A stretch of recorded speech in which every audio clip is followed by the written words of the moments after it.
അമ്മി മോളെ, നീ ഇത് കഴിച്ചാണെന്ന്? എനിക്ക് വേണ്ട അമ്മേ, ഇത് ഒരുമാതിരി കയ്പാണിക്കിന്. എന്തൊരാളിങ്ങ ടേസ്റ്റ് ഇതിന്. എവിടെ അമ്മ ഈ കാട്ടി കൊന്നു പന്ന സാധനങ്ങളൊക്കെ കൊണ്ടുവന്നിരിക്കുന്നു. നീ ഇത് കഴിച്ചോണെന്ന്. എന്നെ വെറുതെ ദേഷ്യം പിടിപ്പിക്കണ്ട, ഞാൻ പറഞ്ഞേക്കാം. നിനക്ക് വയ്യാന്ന് പറഞ്ഞ ഒറ്റ കാരണം കൊണ്ടാണ് ഞാൻ ഇതെല്ലാം എത്ര കഷ്ടപ്പെട്ട് ഉണ്ടാക്കിയത്. നിനക്ക് വേണ്ടാന്ന് പറഞ്ഞിരുന്നെങ്കിൽ ഞാൻ ഇതൊന്നും ഉണ്ടാക്കില്ലായിരുന്നു. എത്ര നേരം അടുക്കള എന്നിട്ടാ ഇതൊക്കെ ഒന്ന് റെഡിയാക്കി എടുത്താന്നറിയാവോ? നിനക്കൊന്നേ ഇതിന്റെ വില പറഞ്ഞാൽ മനസ്സിലാവൂല. അമ്മ ഇങ്ങനെ സെഞ്ചി അടിക്കല്ലേ, ഞാനതിൽ അറിയാണ്ട് വീണു പോവും. എന്നാ അമ്മയുടെ പൊന്നുമാണല്ലേ, ഇതൊന്ന് കഴിക്കടാ അമ്മി. എത്ര കഷ്ടപ്പെട്ട് ഉണ്ടാക്കിയത്. അമ്മ പറഞ്ഞല്ലോ മോൾ ഇത് വേഗം കഴിച്ചിട്ട് സ്കൂളിൽ പോകാൻ നോക്ക്. സെമിനാറിന്റെ പേപ്പർ വാങ്ങിക്കാൻ പോകുന്ന ദിവസമല്ലേന്നാ. മോളൊന്ന് പോയിട്ട് വാ.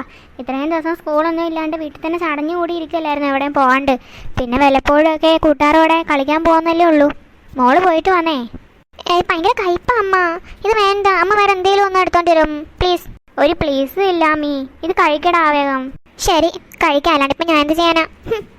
ഇങ്ങോട്ട് തന്നാണത്. വേഗം അത് കഴിക്കണ്ട മോള്, നല്ല കുട്ടിയാട്ടോ.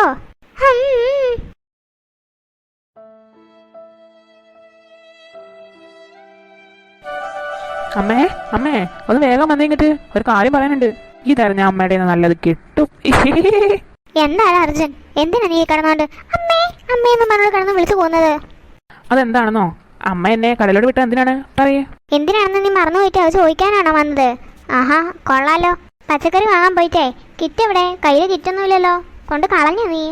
ഇല്ലമ്മ, ഞാൻ കൊണ്ട് കളഞ്ഞിട്ടൊന്നുമില്ല. പിന്നെ കിറ്റ് എവിടെ? അത് പിന്നെ കിറ്റ് എന്താന്ന് വെച്ചാൽ ഞാൻ പറ അർജുൻ, എന്നെ വെറുതെ ദേഷ്യം പിടിപ്പിക്കല്ലേ, കാര്യം പറയും. അത് പിന്നെ കടയൊന്നും ഇല്ലായിരുന്നമ്മ, ഇന്ന് കട മുഴുവനും അടച്ചിട്ടേക്കുവാണ്, ഒരൊറ്റ കട പോലും ഇല്ല. എന്താണെന്ന് അറിഞ്ഞൂടാ. അയ്യോ എന്തമ്മ കാര്യം പറയേ? എന്റെ മോനെ, ഇവിടെ ഒരൊറ്റൊരു സാധനം പോലും ഇല്ല. എന്തിന്?